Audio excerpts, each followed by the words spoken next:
There comes a moment in every believer's life when the question hits the heart like a divine whisper. What am I truly living for? Not the applause of people. Not the temporary crowns the world hands out and later forgets, but the rewards that heaven offers, crowns that do not fade, do not rust, and cannot be taken away. And today I want to take you on a journey, not into theory, not into theology alone, but into destiny. Because the day will come when every one of us will stand before the Lord. And in that moment, the only things that will matter are the things we lived for that had eternal weight.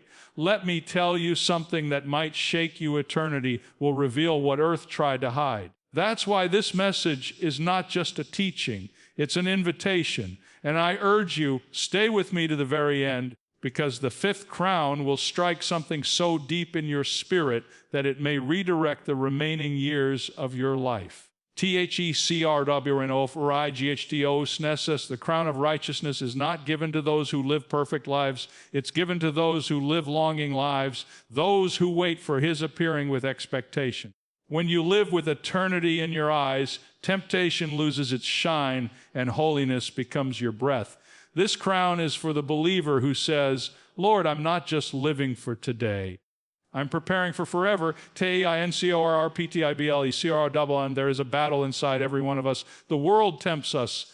The flesh pulls us. The mind wanders. But to the one who disciplines themselves, who refuses to live a casual Christian life, who chooses sacrifice over ease, there awaits an incorruptible crown. This is not for the spectator. This reward is for the one who runs the race with self-control, determination, and fire in their soul.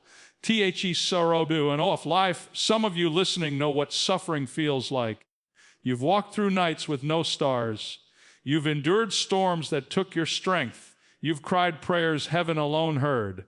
But hear this, every trial you survive becomes material for a crown called the crown of life. This is the reward given to those who refuse to break when life broke them. To those who said, though he slay me, yet will I trust him. Stay with me, because the next two crowns will ignite a calling inside you. T-H-E-C-U-R-D-U and Ofrajosaying, there is a joy in heaven that erupts every time a single soul comes home. And one day God will place upon the heads of soul winners a crown called the crown of rejoicing.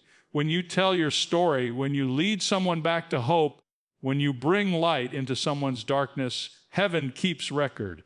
This crown is the celebration of every life you touched. Imagine standing in eternity surrounded by people whose lives changed because you refused to stay silent. Teach C-R-D-U and Of Galar, and now the crown many do not talk about, but the one heaven celebrates with honor. The crown of glory is for those who served, guided, mentored, and shepherded others, not for fame, not for recognition, but for love, for humility, for obedience. This crown is the testimony of every unseen moment you lifted someone's burdens, every prayer you prayed for another, every act of compassion heaven witnessed, even when people never did. This is the crown that says, you used your life to raise others higher. My friend, don't live for earthly crowns that crumble. Live for the crowns that eternity guards. And when your race is over, may your hands not be empty, but filled with the rewards of a life lived for the King. When I speak of the crown of righteousness, I'm speaking of something far deeper than a distant heavenly prize. I'm speaking directly to your heart, to that part of you that knows you were created for more than the noise, the pressure, and the confusion of this world. You were created for eternity. And when you truly grasp that, when you begin to live with eternity pressing against the walls of your soul, everything about your life shifts. Your priorities shift. Your desires shift. Even your battles shift. Because suddenly the question is no longer, how can I get through today? But how can I live today in a way that echoes in eternity?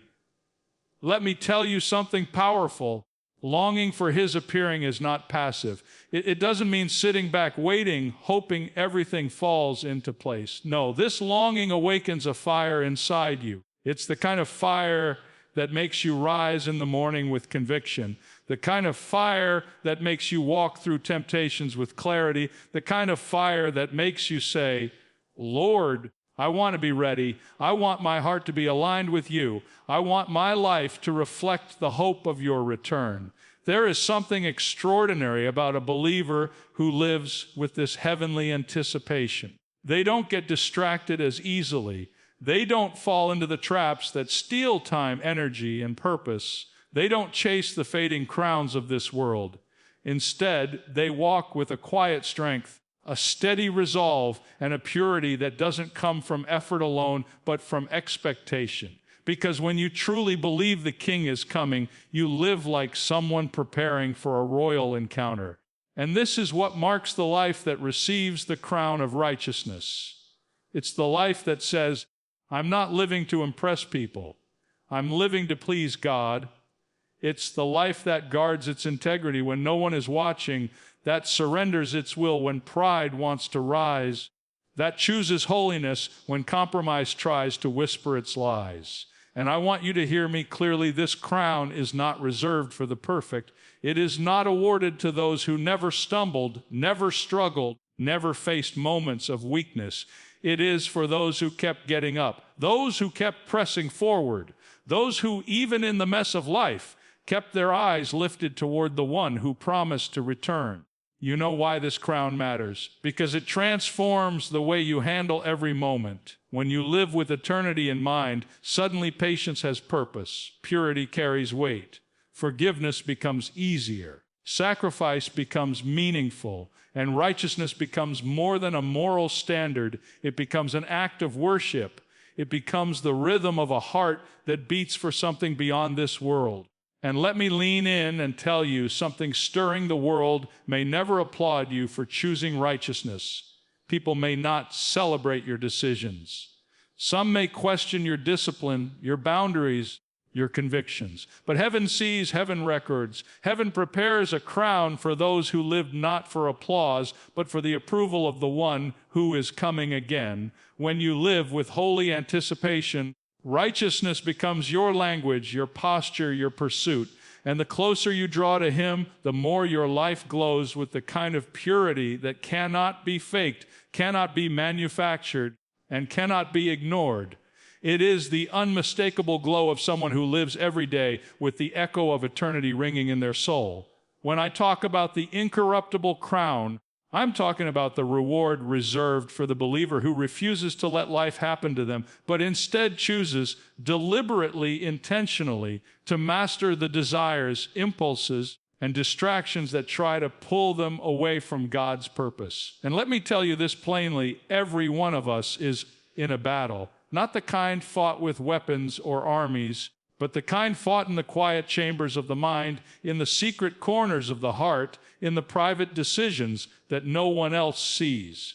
That is where this crown is won. That is where this victory is born.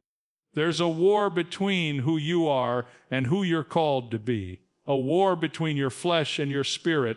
A war between comfort and calling. And if you're honest, you've felt that tension. You've felt those moments when you knew what God wanted from you, yet comfort and convenience pulled in the opposite direction. But the believer who receives this crown is not the one who never feels that tension. It's the one who refuses to bow to it. Let me draw you into this truth. Discipline in the Christian life isn't about deprivation. It's about alignment. It's about bringing your life, your habits, your choices, your thoughts into alignment with what God has spoken over you. And that alignment, listen carefully, that alignment produces a strength the world cannot break. It produces a clarity the world cannot confuse. It produces a fire the world cannot extinguish. This is why the incorruptible crown is so precious, because it is the testimony of a life lived with resolve. Think about an athlete for a moment. They say no to things others say yes to, not because those things are wrong, but because their goal is greater. They discipline their body, they train their mind, they strengthen their focus, all because they are chasing a medal that will one day fade, tarnish, or be forgotten. But you, my friend, you are running for a crown that can never decay, never rust, never lose its shine. Imagine that. Earthly rewards fade, but heavenly rewards only grow more brilliant with time. And this crown is given to those who mastered the art of saying no, not to life, but to the things that drain life. No to temptation, no to bitterness, no to spiritual laziness, no to the patterns that once kept you bound. You become spiritually awake, spiritually alert, spiritually intentional. You are no longer a victim of your impulses. You become a steward of your calling. There's power in that kind of self-control. There's authority in that kind of discipline. When you decide you're not going to let every emotion drag you, every desire dictate you, every urge control you, you start living from a place of victory rather than survival. And the enemy fears a believer who has learned discipline, because discipline makes you dangerous. Discipline makes you effective. Discipline makes you unstoppable. And let me tell you something heart-stirring. God notices the battles no one else sees. He notices the nights you wrestled with your own weakness and chose obedience. He notices the moments you denied yourself the easy path to take the righteous one. He notices when you hold your ground against temptations that once defeated you. Every private victory becomes a jewel in this incorruptible crown. This crown is not given to the strongest, it's given to the surrendered, to the believer who says, I will not let this world shape me. I will not let my flesh rule me. I will not waste my calling on things that will not matter when I stand before Him. And that same surrender, that same refusal to let the flesh dictate your destiny, leads directly into the next powerful truth. Because once you've learned to discipline yourself internally, you're prepared to stand strong externally. The incorruptible crown is won through mastery over the self, but the crown of life is won through endurance in the fire. And let me tell you, endurance is not built in comfort, it is forged in storms. There are moments in your journey when life will press you, stretch you, shake you. You'll face trials you never asked for, valleys you never expected, and battles you never saw coming. And in those moments, discipline alone is not enough. You need endurance. You need a resolve that says, I will not break, even if everything around me is trying to break me. And this is where the crown of life becomes so precious, because it is the reward for those who refuse to surrender their faith when life tried to crush it. Some of you know exactly what that feels like. You've walked through seasons where every prayer felt unanswered, every door felt closed, every day felt heavier than the last. You've endured disappointments that left marks no one else can see. You've faced storms that threatened to drown your hope. But hear me, every tear you shed, every night you held on when giving up felt easier, every moment you whispered, Lord, I still trust you. Heaven recorded it. You see, God never promised an easy life. He promised an eternal reward. He never said you wouldn't face storms. He said you wouldn't face them alone. And the crown of life is given to those who dared to hold on to that truth when everything else seemed to fall apart. To those who stood in the furnace and found that God stood with them.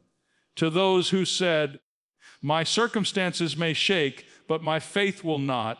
What makes this crown so extraordinary is that it is given not simply because you survived, but because you stayed faithful while surviving. Anybody can praise God on the mountaintop, but it takes a different kind of heart to praise Him in the valley. Anybody can trust God when everything is working, but it takes endurance to trust Him when nothing makes sense. This crown is for the warrior who kept worshiping in the wilderness, for the believer who said, even here, I will not let go. And let me speak directly to your heart. The pain you've walked through did not disqualify you. It positioned you. The suffering you endured was not wasted. Heaven saw it. The enemy tried to use trials to break you, but God is using those same trials to crown you. You are not being rewarded for the storm. You are being rewarded for the faithfulness you showed in the storm. When the fire comes, some people melt, some people run, but some people rise. Some people discover a faith deeper than fear, a strength greater than sorrow, a hope stronger than every weapon formed against them. And when you rise from those places with your faith still intact, heaven declares, This one is worthy of the crown of life. And it all ties together. Discipline strengthens your spirit. Endurance strengthens your faith. And together they shape a believer who walks through the battles of life with unshakable resolve. And that unshakable resolve becomes the very foundation for the next reward, because when you endure the storms and rise with your faith intact, something supernatural happens inside you. You no longer keep the hope to yourself. You begin to recognize that the same God who carried you through the fire can carry someone else. And that realization becomes the spark that ignites the heart of a soul winner. This is where the crown of rejoicing comes alive, not in perfection, not in eloquence, but in compassion born from endurance. When you've walked through valleys and watched God pull you out, you don't stay silent. You can't. You feel compelled to reach for others, still trapped in the places God rescued you from. You start to notice hurting people that once blended into the background. You hear the unspoken cries behind the smiles. You see the heaviness in people's eyes, because surviving your own battles opens your eyes to the battles of others. And suddenly your story becomes more than a testimony. It becomes a lifeline. You begin to speak hope where there is hopelessness. You begin to plant seeds where there is barrenness. You begin to shine light where darkness thinks it owns the territory. And heaven watches as every act of compassion, every moment of courage, every word of truth becomes part of a crown that will one day be placed on your head. Let me draw you closer to this truth. The crown of rejoicing is not reserved for preachers, evangelists, or public figures. It is for the everyday believer who refuses to walk past broken people. It is for the one who prays, "Lord, use me today." It is for the one who tells their coworker, their friend, their neighbor, there is hope, and I know the one who gives it. You don't need a microphone. You only need a willing heart. You see, winning souls doesn't begin with sermons. It begins with compassion. It begins with the courage to share what God has done in your life. It begins with the boldness to speak when fear tells you to stay quiet. And let me tell you something powerful. Heaven counts what the world overlooks. Heaven sees every quiet prayer you pray for someone who is lost. Heaven sees every seed you plant that others may never notice. Heaven sees every invitation you extend, every moment you point someone toward the one who saved you. And the beauty of this crown is found in what happens when those seeds grow. One day, in eternity, someone may walk up to you with tears in their eyes and say, "You don't know me, but something you said, something you did, something you shared led me to the Savior." And in that moment, you will understand why this crown is called the crown of rejoicing, because heaven itself rejoices when a soul is saved, and you will share in that joy forever. Think about this. Every person you help lead into the light becomes part of your eternal reward.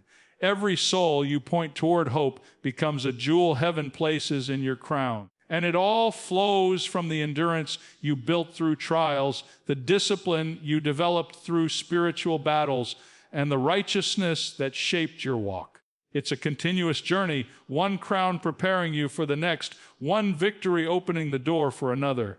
When you've seen God rescue you, you naturally want others to find that same rescue. When you've experienced His comfort, you naturally want to extend that comfort. And when you've walked through seasons that tried to break you but only made you stronger, you naturally carry a testimony powerful enough to break chains in others. That is the heart of the soul winner. That is the spirit behind the crown of rejoicing. And it's that same heart for people, that same compassion that pushes you toward the final crown, not a crown won through endurance alone, nor through discipline alone, nor even through the souls you help bring home, but through the way you choose to serve. Because once you've carried others into the light, something profound happens inside you. You begin to realize that leadership in the kingdom is not about position. It is about responsibility. It is not about standing above others. It is about standing beneath them, lifting them higher than they could ever lift themselves. And that is where the crown of glory shines the brightest. This crown is not given to those who demanded authority, but to those who carried it with humility. It is not awarded to those who sought recognition, but to those who quietly invested their lives into the lives of others. It belongs to the ones who stayed faithful when the work was heavy, who stayed gentle when people were difficult, who stayed patient when progress was slow, who stayed loving when disappointment tried to harden the heart. You see, true spiritual leadership is not glamorous, it's not glittering, it's not easy. It often comes wrapped in tears, in long nights, in prayers poured out over people who may never know the cost of the intercession you made for them.